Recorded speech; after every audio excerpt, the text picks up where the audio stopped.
beginning to look a lot like Christmas.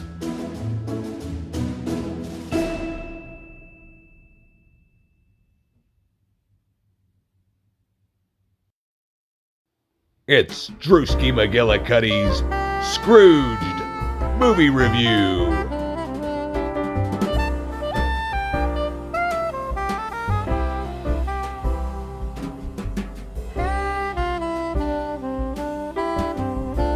Hey everybody, it's Drewski McGilliclaws, and that's right, it's the most wonderful time of the year. So let's get started with these holiday classics.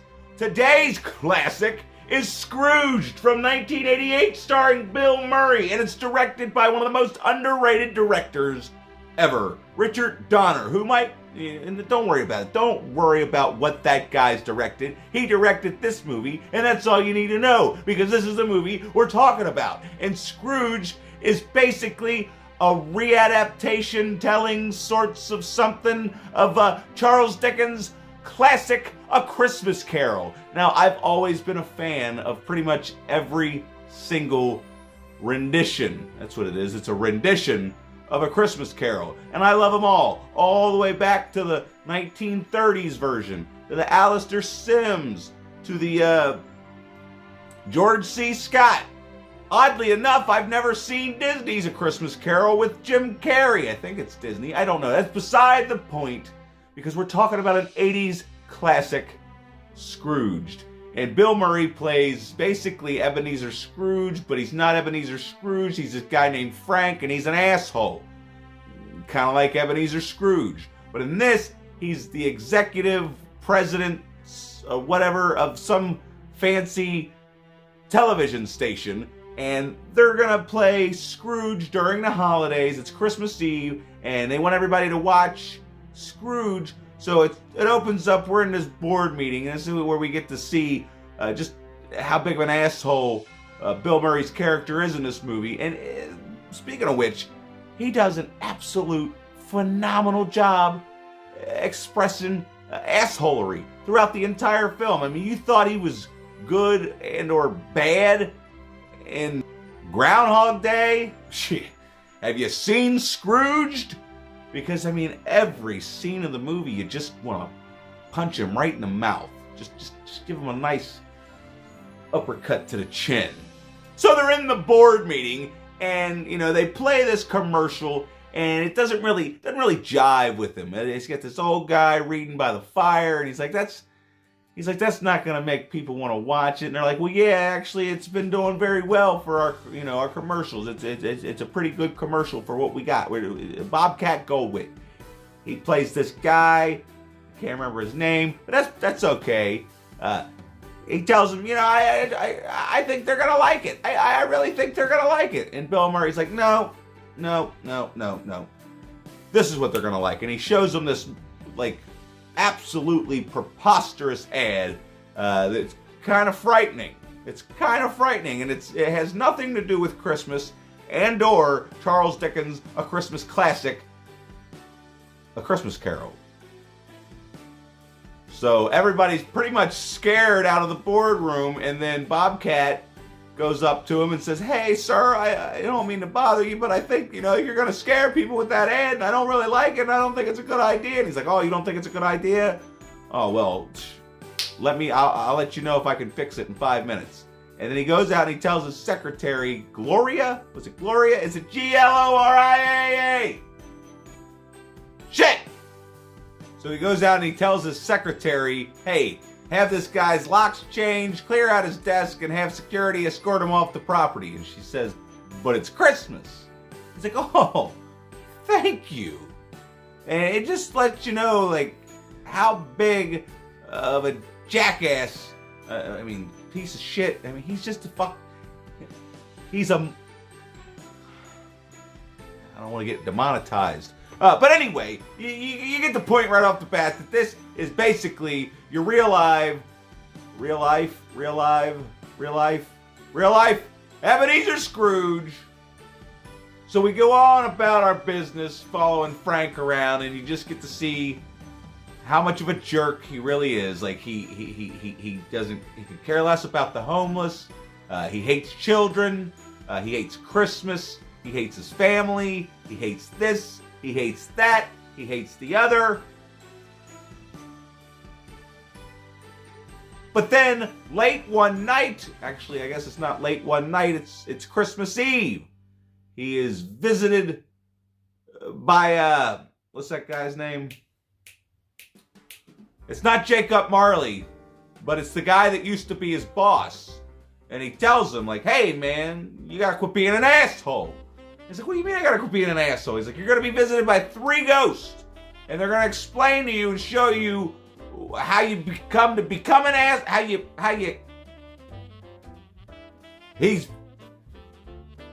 he tells him you're going to be visited by 3 ghosts, and they're going to show you how you became.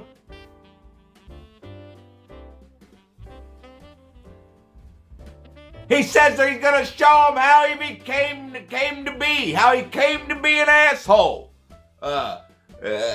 How he is now as an asshole, and what happens if he continues to be an asshole.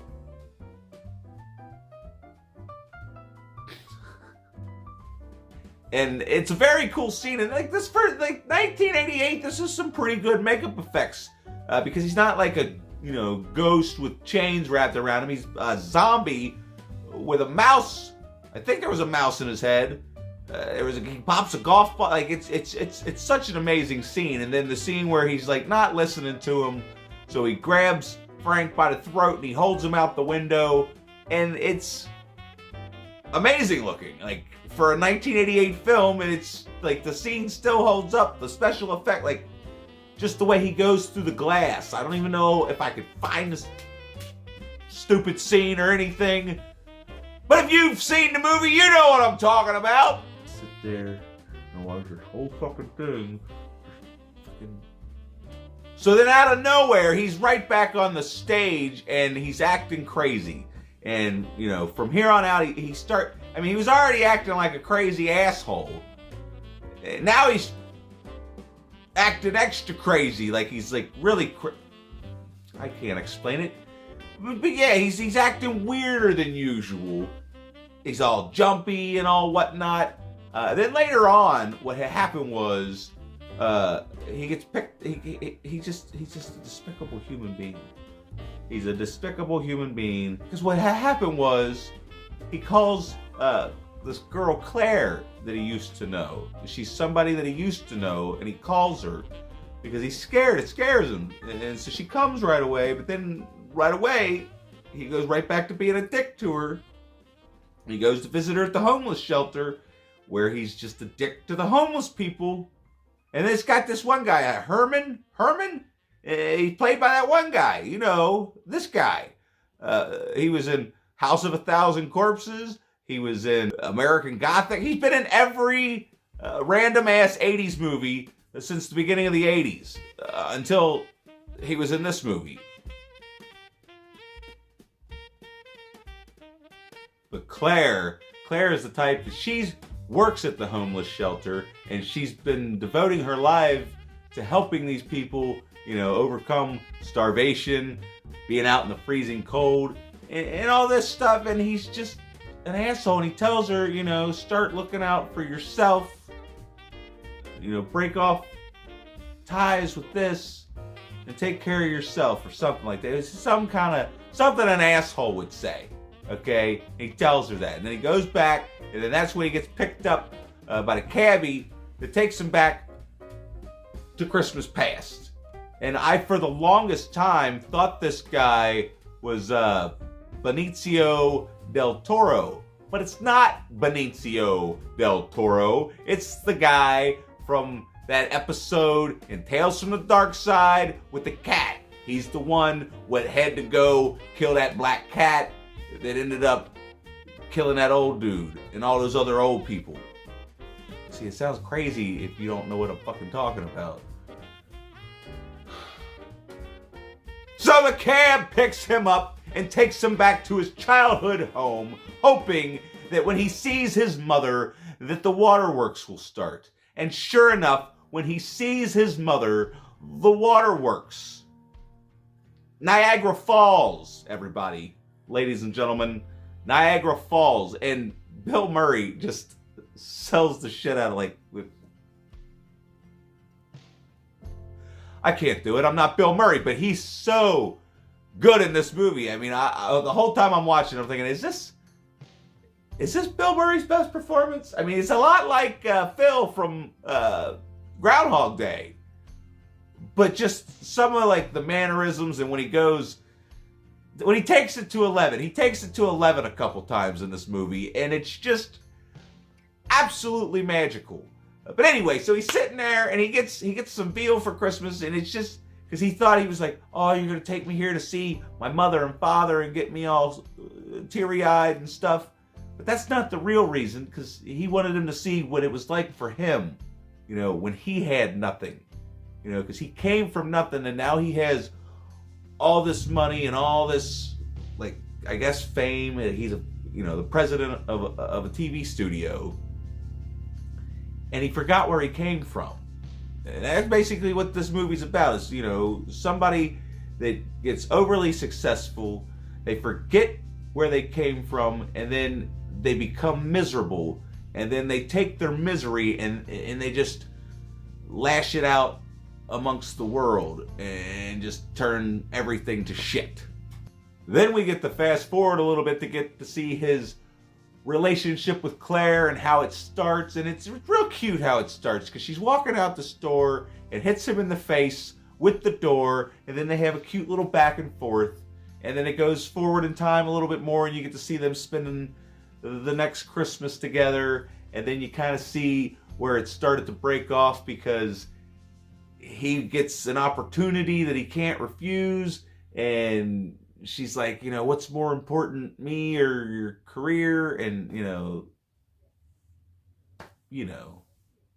how it goes. So then after the cabbie's done with him and shows him all this stuff, bam, he's back at the TV studio. So then, he's acting even stranger. Things are getting crazier. Well, and then I that's am when, happy with the path that I've chosen, you little bitch. He goes in fact, back. I couldn't be happier. Gonna go back in time. No, that's not what happens. That's not what happens. What happens is he meets the ghost of Christmas Present, played by Carol Kane, who you might know as Granny from the Addams Family that Sarah, the secretary Bolser, refuses to watch. But she loves her in this, which is crazy because she loves Raul Julia. I think she likes Angelica Houston. I just don't know why she won't watch the Addams Family. But that's a whole nother video for a whole nother day. What the fuck was I talking about? Oh yeah, Carol Kane, and she is the ghost of Christmas past, present, future. She's the past one. No, she's the present one. Yeah. Ghost of Christmas present. You wouldn't believe how hard this is. Ghost of Christmas present. She's dressed like an apple dumpling fairy. What the hell are they called? I'm playing? Ladies and gentlemen, I just got some news the other day that I am playing the Sugar Plum Fairy at the Dent Schoolhouse Christmas Nightmare. Now, last year I was Drunken Santa Claus. I don't know why they wouldn't just let me be Drunken Santa Claus again, since I already have the outfit. And now, I trust Maggie, the mermaid. You know the mermaid, she's the costume department, and I trust her. It's just, I needed like a leotard. I needed a hot pink leotard. I needed to look like this. It would have been amazing. I'm going to do my makeup like that, but you know what I mean? Anyway, back to the review.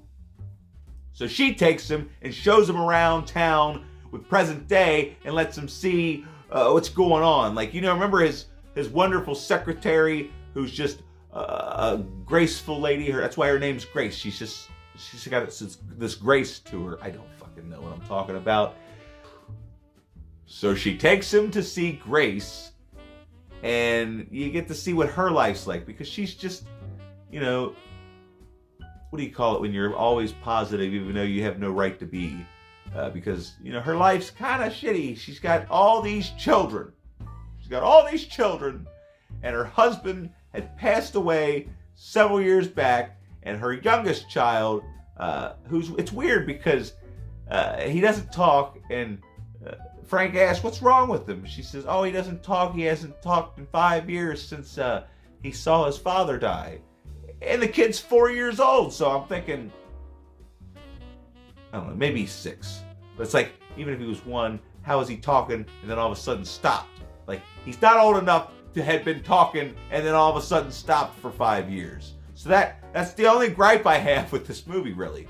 That's just, you know, who knows how old this kid was. Maybe it stunts his growth, too. I don't know.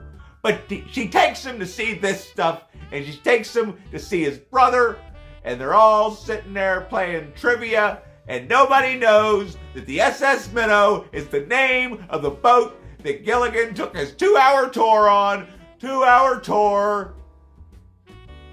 I'm getting nowhere with this right now. So we'll fast forward it back to where she zaps him back to reality. Actually, no, we can't skip this part. Because this part, he's like, that's the other thing. Carole King, you know, I can hardly understand what she's saying. Because she just took it like this. Real high pitched voice. Can you understand me when I do this? See, I don't know what the fuck I said either. But anyway, she's just beating the shit out of him the whole time. Just a whack, you know, whack. And then he falls down into the sewer, and then that's where you see Herman. I think his name was Herman. I'm pretty sure his name was Herman. The homeless guy from earlier. And he's frozen. And it's like, you didn't really get to know this guy. You met him, and you saw that he was like adorable, because he's adorable in everything he's in. But just Bill Murray's reaction and whatever it is about this scene, just, it's like it stabs you right in the fucking heart. But I didn't cry. Anyway, so then he goes back to reality, and he's like thinking that people are messing with him, and things escalate, you know, because the crazier his night gets, the crazier he acts, and then the crazier things get. And then you can't forget about old Bobcat Goldthwait, because he'd run around with a shotgun trying to blow his head off because he got fired and then his wife left him. I don't know why I keep talking so high. But at this point, you know, Frank's pretty scared, okay? And he goes, like, my favorite scene is when he goes to get on the elevator, and there's the ghost of Christmas Future. Except it's not the real ghost of Christmas Future. It's the guy that's there for the show. Because like I said, maybe, I don't know if I said it earlier, but they're shooting a live broadcast of Scrooged. What the hell was I talking about? So he gets on the elevator, and then that's when he runs in to Bobcat with the shotgun. He's chasing him around. He runs back onto the elevator, and then there's Death. It's not Death. It's the ghost of Christmas Future. And this thing is awesome. I just love, I mean, the insides are a little corny because it was the 80s, and I don't think they were taking it serious. I don't think they really wanted it to scare anybody. Anyway, so this thing's 8 or 9 feet tall, and it's got monsters in its rib cage, and the TV screen with the facial expressions that the TV screen makes, it's one of the coolest. I consider the Ghost of Christmas Future Death, but that's basically one of the coolest Grim Reapers ever put on screen. Other than this other movie that I'm not going to tell you about, because we're not here to talk about that. But we're here talking about Scrooged. So, the Ghost of Christmas Future takes him into the future, obviously, and he gets to see what became of Grace and her son, and that's really sad. And then he gets to see this funeral, and that's really sad. but then he gets back and he turns a new leaf because he got scared straight. He finally got scared straight. And the end of this movie is just wonderful because he breaks the broadcast and you think he's going to get fired, and everybody thinks he's crazy, and just the speech he gives almost brought me to tears. It really did. It almost brought me to tears.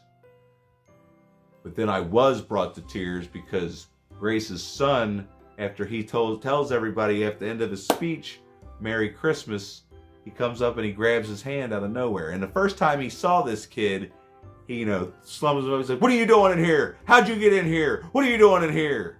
And then the kid comes up and he grabs his hand at the end of the movie. And he's like, "Did I forget something?" And he said, "God bless us, everyone." And for some reason, I started crying. I'm like, what the?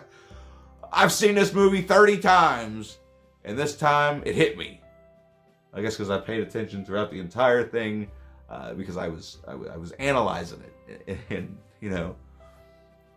you can't put a number on something like this. But if I were to rate this movie, it gets like the purple unicorn that I stole from somebody one time. Purple unicorn, everybody. I mean, this is so close to being at the top. I love Christmas movies. I don't know if not all Christmas movies, but the Christmas movies I love, I fucking love. So, I'm pretty sure that's been long enough. So that does it for Scrooged. You got favorite Christmas movies, right? Let me know your favorite Christmas movies in the comment section down below. And please, for the love of God, like this video so that I know that I'm doing good enough for now. And then you can subscribe, and it'll tell, I don't know how to tell other people. How the hell do you tell other people, like, hey, check out this channel. This guy's a jackass. He wears fucking cat pajamas with Santa Claus hats. And doesn't know what the fuck he's talking about half the time. Follow me on the socials, and we'll see you next time. Happy holidays. It's only December 5th. Just get the fuck out.